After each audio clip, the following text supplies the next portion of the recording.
Good afternoon on this snowy day, and welcome to a quick episode of My Fiber Fun. What you are looking at right here, hey y'all, is the silk yarn. And as you can see, I strung it across the handles of my walker. I have a walker right here in front of me because I have MS and some other health issues. I don't use it all the time, so when I'm not using it, it sits in front of me here, just in case of an emergency, which I have had before with MS. And I also use it as like a little table. Anyway, yes, I pulled out the Yarn Swift to get this my sister skeins rolled up or whatever. And what happened was the Swift was too large, because this is the second skein that I'll be doing next. As you can see, these are short hanks. Hold on. I know it's right in the camera. Okay, there you go. These hanks are short. So when I unraveled it, once I took the wrapper off, it was short. It was too short to stretch across the Swift. And so after reading the directions, it said that you have to have the Swift down halfway, and then you raise it up once you wrap your yarn around the middle section of the Swift. I did that, and it would not stretch it wouldn't stretch too far. And so I was like, well, I can wrap it, at this right here, but you have to put that key in to tighten it so that the umbrella doesn't fall down and make a big mess. Because once you drop a hank, you're done with it. So what happened was, the key would not even tighten because it needed to be stretched out further. And I tested it because I was like, well, maybe this isn't, maybe the key isn't functioning properly, or is stripped or something like that. No, I took the hank off, and then I tightened the key, but it would not tighten until I got it to a certain height, the umbrella. So it's made for a standard size hank. These hanks are not standard size, they're shorter. So I said, okay, so at least I'll still be able to use the Swift if I get hanks that are longer. Your longer hanks would be maybe this long, and some of them are even longer than that. And so I'll be able to go further. But with this being that silk yarn, and it's quite a bit, because I'm still rolling it into the ball, and see how big this ball is? And this is just the first skein. So, and so why I came on, it wasn't because of this. I'm just telling you about it because here I am doing this, right? And this is me rolling it. Boy, it would have been so much easier with that Swift, because I could have easily gotten out my yarn winder and did this. And excuse me, I'm still in my PJs. Let me wrap up here. Okay, so anyway, and we're having a big snowstorm. I think I told y'all about that yesterday. So it's in progress right now. Okay, so anyway, the reason why I was coming on is because I received a surprise phone call this afternoon from Little Knits. And excuse that noise, y'all. If y'all hearing that noise, I have a stoma. And that isn't even something I had planned to tell, but I have a stoma because of my autoimmune disease. I haven't gotten into all that, and I really didn't want to discuss all that on this channel. But sometimes my stoma talks, okay? And so it's making noises and everything. It's full of air, obviously. And so it's making these weird noises. So y'all might hear that. It picks up.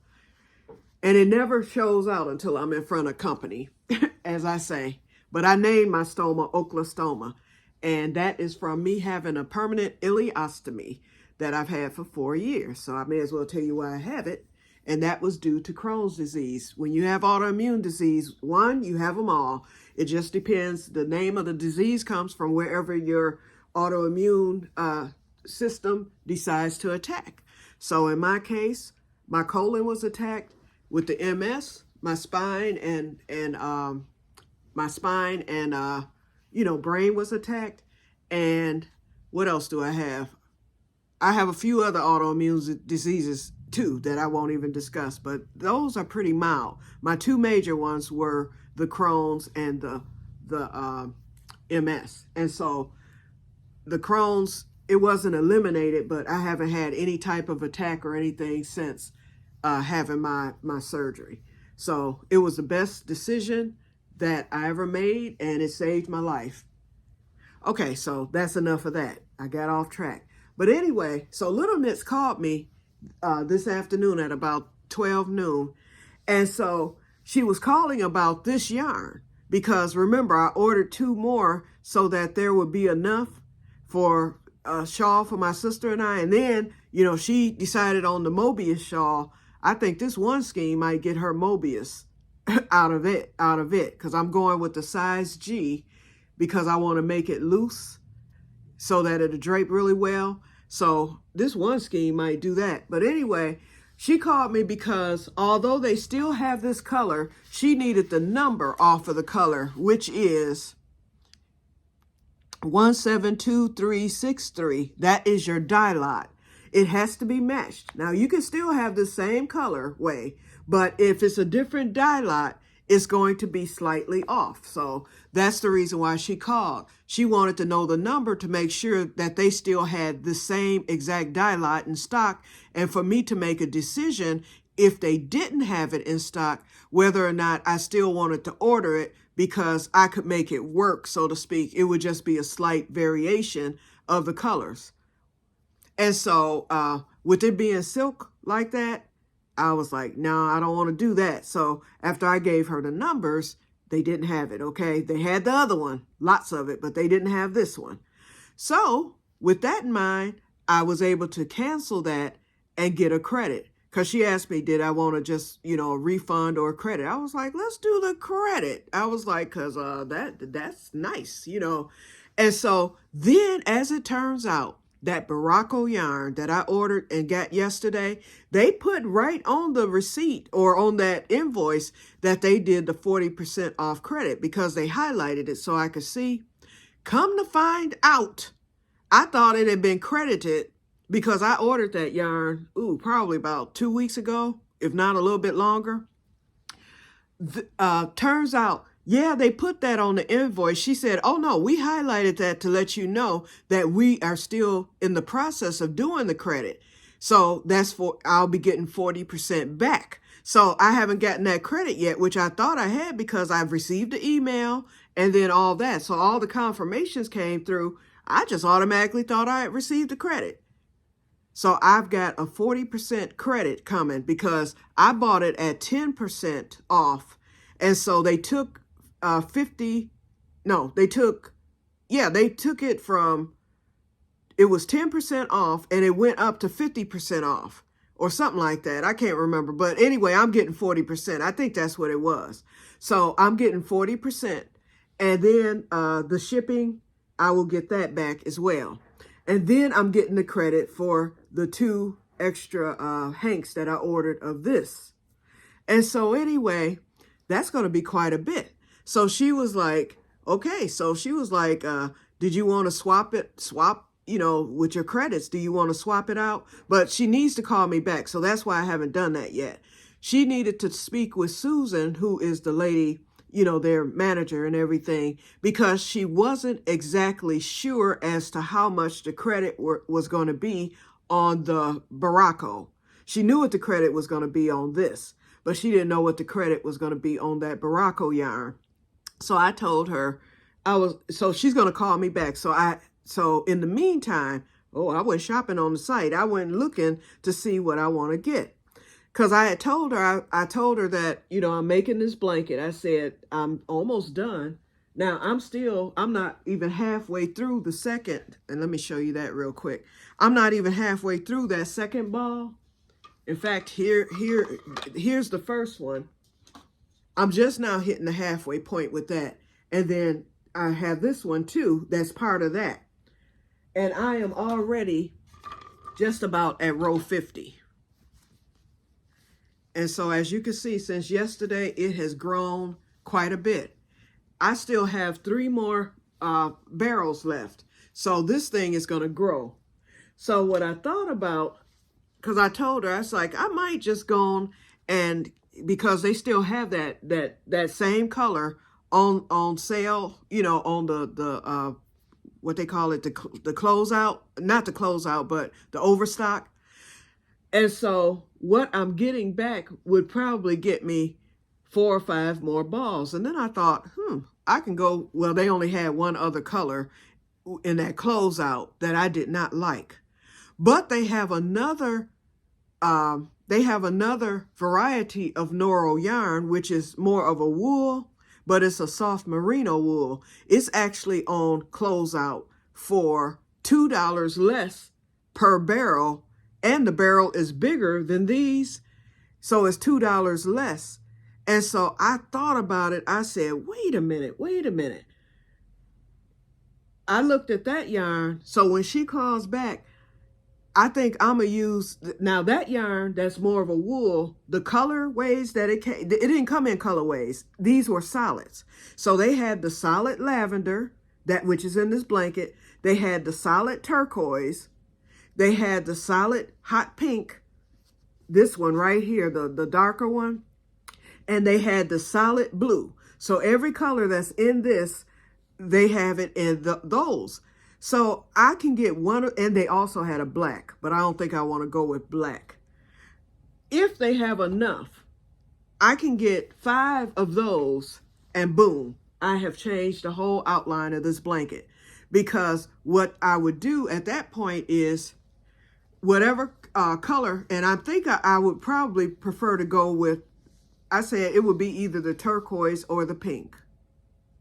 Or I could even go with the plain white. Whatever the solid is, you would do 2 rows solid, 2 rows of this variegated, 2 rows solid, 2 rows of the colorway. It would give the blanket a totally different look, but it would blend in perfectly and just be absolutely stunning. So this might end up getting frogged again, you guys, if they have enough of the colorway, because I'm gonna need at least, I would say at least 4. I'm gonna need at least 4. If not, yeah, 4 should do it. I know 2 won't, but 4 will. And then I would go with that same pattern. Whatever color I get, it's gonna be that same color throughout the whole blanket. So I'm gonna find out, okay, which one do you have 4 or 5 in, if there's enough credit to get that. So it will either be the pink, the turquoise, it could be the lavender, the blue, and that was it. Those were the 4. So I will find out. And then they had black, they had white, they had other colors, but I would rather go with one of the colors that's already in the blanket, because it's going to stand out and it's going to make that blanket look nice. It's going to give it a different appearance, because that solid is going to break it up a little bit, and it's just going to blend in beautifully. And so I will do that, and the blanket would, of course, end up bigger, because I still have the 7 balls, so I'll be adding 5 more balls to this because of that. So that's going to make the blanket a lot bigger, or a lot wider. And yesterday I made a mistake. I was saying that I'm making the blanket horizontal. I meant to say it's horizontal the long way. I don't like the horizontal stripes. I like the vertical. So I was talking vertical. So the blanket, the width is going to be from a vertical standpoint. Whereas not the width, the height is going to be vertical, and the width is going to be horizontal. So when I put the blanket over me, that's vertical. So the lines, the stripes that you see will be coming vertically instead of horizontally. And I kept saying horizontal. So I just wanted to make that clarification. So anyway, I'm going to get back to rolling this. So I have 1 more to go. So this is going to be a nice size ball. So my sister's going to get a nice size shawl. And, it's going to take a while to make. So I'm going to get started with her shawl, and I'm going to stop on the blanket. And then tomorrow, once I hear, or later, I think Little Knits close at 5, but I think Seattle is at a different time from us. So if I haven't heard from her by 6 o'clock and it's not 6 o'clock yet, then I will assume that she'll call on tomorrow. If I hear from her before then that's very good too. Then I'll make my decision today. But either or, I will need to wait for that yarn to arrive. So I will get this frogged again while I'm waiting, and then it's going to take about a week or a week and a half for that yarn to come. In the meantime, I could get started on my sister's shawl, and just get that worked up and then have her done, and then I will start on the blanket once that's done. Okay, so that's it. That's all I had to say today. This took 15 minutes. I can never keep it under 2 minutes, okay? But anyway, I will talk to you guys later, and may God bless you. So bye-bye until we have another episode. So I'll probably come on briefly to let you know what the decision was regarding that Noro blanket. Oh, and also, welcome, new members. I've got 2 new members. I don't know who you are because YouTube didn't alert me as to who joined or who subscribed. So welcome. Thank you. I know I'm all over the place, but that's okay. And thank you for and please feel free to respond, offer suggestions, as far as yarns and different things, because I'm just now getting on this fiber journey. I've never crocheted with wool before, but I'm getting ready to try it out. Okay, so, but anyway, let me get off because I'll get started again. So I will talk to you guys later. Bye-bye. See you on the next one.